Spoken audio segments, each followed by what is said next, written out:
YouTube studio বা YT studio apps, এখানে যদি আপনি ঢুকে আপনার অ্যানালাইসটা চেক করেন, একটু পরপর আপনার অ্যানালাইসটা চেক করেন, আপনার কত ভিউ, আপনার কত সাবস্ক্রাইবার্স, কত ওয়াচ টাইম এবং কত ডলার আপনি আপনার চ্যানেলটা যদি মনিটাইজেশন অন করা থাকে কত ডলার আপনি ইনকাম করলেন, এগুলো যদি আপনি একটু পরপর চেক করেন, 5 মিনিট, 10 মিনিট, 15-20 মিনিট পরপর চেক করেন এবং নতুন একটা ভিডিও আপলোড করার পর আপনি যদি 5-10 মিনিট, 15-20 মিনিট পরপর সেই ভিডিওটার অ্যানালাইস চেক করেন, কত ভিউ আসলো, কত সাবস্ক্রাইবার্স আসলো, average view duration, impression, click through rate, এগুলো যদি একটু পরপর আপনি চেক করেন আপনার ইউটিউব স্টুডিও অ্যানালাইটিক্স থেকে, তাহলে কি আপনার চ্যানেলে কোনো এফেক্ট পড়বে, আপনার চ্যানেলে কি কোনো প্রবলেম হবে? সেম এই প্রশ্নটাই কিন্তু অনেকেই করে থাকে, অনেকেই এই প্রশ্নটা করে, অনেকেই জিজ্ঞেস করে যে ভাই আমি একটু পরপর আমার ইউটিউব স্টুডিওতে যাচ্ছি, এই কারণে কি আমার কোনো প্রবলেম হতে পারে, আমার চ্যানেলে কি কোনো প্রবলেম হতে পারে? সো এই বিষয়টা নিয়ে আজকে ডিসকাস করব।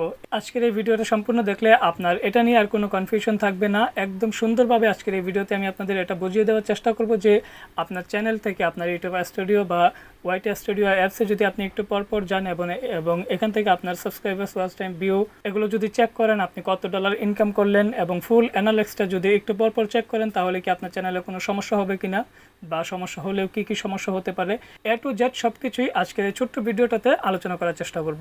এছাড়াও অনেক সময় অনেকে বলে থাকে যে আমার সাবস্ক্রাইবার্স কমে যাচ্ছে, আমার সাবস্ক্রাইবার্স উধাও হয়ে যাচ্ছে, 10টা, 15টা, 20টা সাবস্ক্রাইবার্স হঠাৎ করে দেখি নাই হয়ে যাচ্ছে, এটা কেন হচ্ছে? এই প্রশ্নটা অনেকেই করে থাকে। এই বিষয়টাও, এই প্রশ্নটারও উত্তর দেবো আজকের এই ভিডিওতে। সো সম্পূর্ণ ভিডিওটা দেখতে থাকুন এবং চলে যাব ভিডিওর মূল টপিকে যাওয়ার আগে আপনি যদি আমার চ্যানেলে নতুন হয়ে থাকেন তাহলে অবশ্যই চ্যানেলটা সাবস্ক্রাইব করে রাখুন। প্রায় সময় অনেকেই এই প্রশ্নটা করে থাকে যে ভাই আমি আমার চ্যানেলের ইউটিউব স্টুডিও থেকে বা ওয়াইটি স্টুডিও অ্যাপসটা থেকে আমার চ্যানেলের অ্যানালাইসিসটা বারবার চেক করতেছি, ওয়াইটি স্টুডিও অ্যাপসটাতে বারবার যাচ্ছি এবং সেটাতে রিফ্রেশ করছি, সেইখানে ভিউ, সাবস্ক্রাইবার্স, ওয়াচ টাইম এগুলো যদি একটু পরপর চেক করছি, কত ইনকাম করলাম, যদি চ্যানেলটা মনিটাইজেশন করা থাকে কত ইনকাম করলাম, আজকে কত আসলো, কালকে কত আসলো, একটু পরপর এগুলো চেক করতেছি, লাস্ট 60 মিনিটে কত ভিউ আসলো, লাস্ট 24 ঘন্টায়, 48 ঘন্টায় কত ভিউ আসলো, কত সাবস্ক্রাইবার্স আসলো, এগুলো একটু পরপর চেক করছি। এই কারণে কি আমার চ্যানেলে কোনো প্রবলেম হতে পারে? বেসিক্যালি এসব প্রশ্নগুলো থাকে নতুন ইউটিউবারদের পক্ষ থেকে। সো যদি এক কথায় আমি বলি যে কোনো প্রবলেম নেই, আপনি যদি আপনার চ্যানেলের অ্যানালাইসিসটা বারবার চেক করেন, আপনি যদি আপনার চ্যানেলের অ্যানালাইসিসটা আপনি যদি ইউটিউব স্টুডিও থেকে বা ওয়াইটি স্টুডিও অ্যাপস থেকে আপনার চ্যানেলের অ্যানালাইসিসটা একটু পরপর চেক করেন, কত view, subscribers, watch time, income কত আসলো, একটু পরপর আপনি ফুল অ্যানালাইসিসটা যদি চেক করেন, কোনো প্রবলেম হবে না। আপনি 10 মিনিট, 15 মিনিট, 20 মিনিট তো দূরের কথা, এমনকি আপনি যদি সারাদিনও আপনার ইউটিউব স্টুডিওর অ্যানালাইসিসটা চেক করে থাকেন, সারাদিনও যদি আপনি এই স্টুডিওর মধ্যে পড়ে থাকেন, তাহলেও কোনো প্রবলেম হবে না, কোনো ধরনের ইফেক্ট পড়বে না, কোনো ধরনের প্রবলেম হবে না আপনার চ্যানেলে। হ্যাঁ, যদি আপনি ইউটিউব স্টুডিওতে যেয়ে কোনো সেটিংস উল্টাপাল্টা চেঞ্জ করে ফেলেন, ওয়াইটি স্টুডিও অ্যাপস থেকে ভিডিওর ক্যাটাগরি দেওয়া যায়, ভিডিওর টাইটেল, ট্যাগ, ডিসক্রিপশন, অনেকভাবে ট্যাগ দেওয়া যায়, অনেক জায়গায় ট্যাগ দেওয়া যায়। হ্যাঁ, এখান থেকে যদি আপনি কোনো কিছু চেঞ্জ করে ফেলেন, আপনি যদি সম্পূর্ণ ওয়াইটি স্টুডিওর অ্যানালিস্টটা না বুঝেন, উল্টাপাল্টা চিপ দিয়ে কোনো কিছু যদি রিমুভ করে ফেলেন, সেক্ষেত্রে আপনার সমস্যা হতে পারে। অ্যান্ড অবভিয়াসলি এটা তো অবশ্যই সমস্যা হওয়ারই কথা। এছাড়া আপনি যদি সারা দিনও আপনার ওয়াইটি স্টুডিওর মধ্যে পড়ে থাকেন, অ্যানালাইসিসটা একটু পরপর চেক করেন, কোনো ধরনের প্রবলেমে পড়তে হবে না আপনাকে এটার জন্য।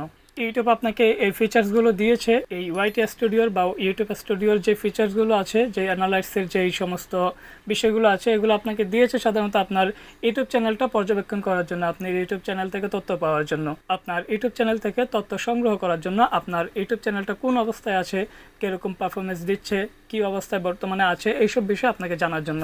এখন আপনি যদি এগুলো জানতে গিয়ে আপনার চ্যানেলে কোনো ধরনের প্রবলেম হয়ে যায়, তাহলে সেটা কিভাবে হবে? সো কোনো টেনশন করার কোনো বিষয় না, বিন্দুমাত্র আপনি চিন্তা করবেন না। আপনার মনে যদি কোনো সংশয় থেকে থাকেও তাহলে সেটা দূর করে দিন, কোনো প্রবলেম হবে না এটার কারণে আপনার চ্যানেলে। আপনি আপনার চ্যানেলের অ্যানালাইসিসটা সারা দিন ধরে চেক করতে পারেন, একটু পর ঢুকতে পারেন, সারা দিন আপনি এটার মধ্যে থাকতে পারেন, কোনো ধরনের প্রবলেম হবে না, আপনার চ্যানেলে কোনো ধরনের এফেক্ট পড়বে না আপনার চ্যানেলের অ্যানালাইসিসটা বারবার চেক করার কারণে। আই হোপ বিষয়টা ক্লিয়ার হয়ে গিয়েছে। এছাড়াও অনেকেই প্রশ্ন করে থাকে যে প্রত্যেক দিন কিছু সাবস্ক্রাইবার্স, 10টা, 15 থেকে 20টা সাবস্ক্রাইবার্স অটোমেটিকলি উধাও হয়ে যাচ্ছে, এগুলো কোথায় যাচ্ছে? তো এটার উত্তর আমি বলবো নর্মালি তো এমনিতে যায় না, তবে যেগুলো ডেড সাবস্ক্রাইবার্স, আপনার চ্যানেলে যেগুলো ডেড সাবস্ক্রাইবার্স রয়েছে সেগুলো উধাও হয়ে যেতে পারে, সেগুলো ইউটিউব টিম কেটে দিতে পারে আপনার চ্যানেল থেকে। এখন বলবেন ডেড সাবস্ক্রাইবার্স কি? ডেড সাবস্ক্রাইবার্স হচ্ছে আপনার চ্যানেলে একটা ভিডিও দেখে যারা সাবস্ক্রাইব করে ফেলেছে, পরবর্তীতে আপনার চ্যানেলে আর কোনো ভিডিও তারা দেখছে না। মাসের পর মাস যাচ্ছে, বছরের পর বছর যাচ্ছে, কিন্তু আপনার চ্যানেলের কোনো ভিডিও তারা দেখছে না, আপনার চ্যানেলে তারা অ্যাক্টিভ না। এরকম সাবস্ক্রাইবার্সগুলোকে সাধারণত ডেড সাবস্ক্রাইবার্স বলা হয়। এইসব সাবস্ক্রাইবার্সগুলোকে ইউটিউব চ্যানেল মাঝে মধ্যে ডিলিট করে দিতে পারে আপনার চ্যানেল থেকে। তখন আপনার চ্যানেল থেকে 10-15টা সাবস্ক্রাইবার্স কমে যেতে পারে। নর্মালি সাধারণত এটা হয় না, তবে আপনাদের যাদের এরকমটা হয়ে থাকে এই কারণেই হয়ে থাকে।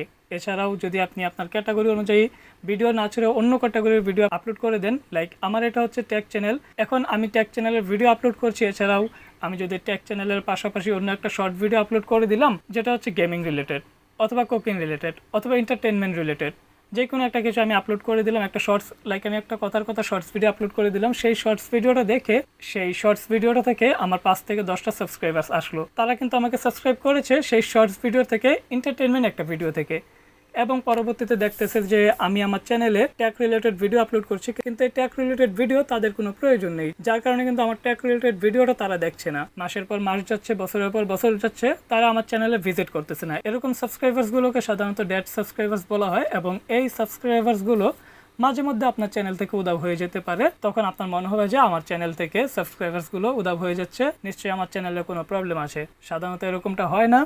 সো যেটা বললাম এটাই, এই ছিল ভিডিও। আই হোপ এই ভিডিওটি আপনাদের অনেক অনেক উপকৃত করবে। আই হোপ এই ভিডিওটা থেকে আপনি একটু হলেও ইনফরমেশন পাবেন। যদি ভিডিওটা ভালো লাগে, ভিডিওতে একটা লাইক, চ্যানেলে নতুন হলে অবশ্যই চ্যানেলটা সাবস্ক্রাইব করে দিবেন। আর যদি অলরেডি সাবস্ক্রাইব করে থাকেন, অসংখ্য ধন্যবাদ। দেখা হচ্ছে খুব শীঘ্রই নতুন কিছু নিয়ে। ভালো থাকুন, সুস্থ থাকুন, আল্লাহ হাফেজ।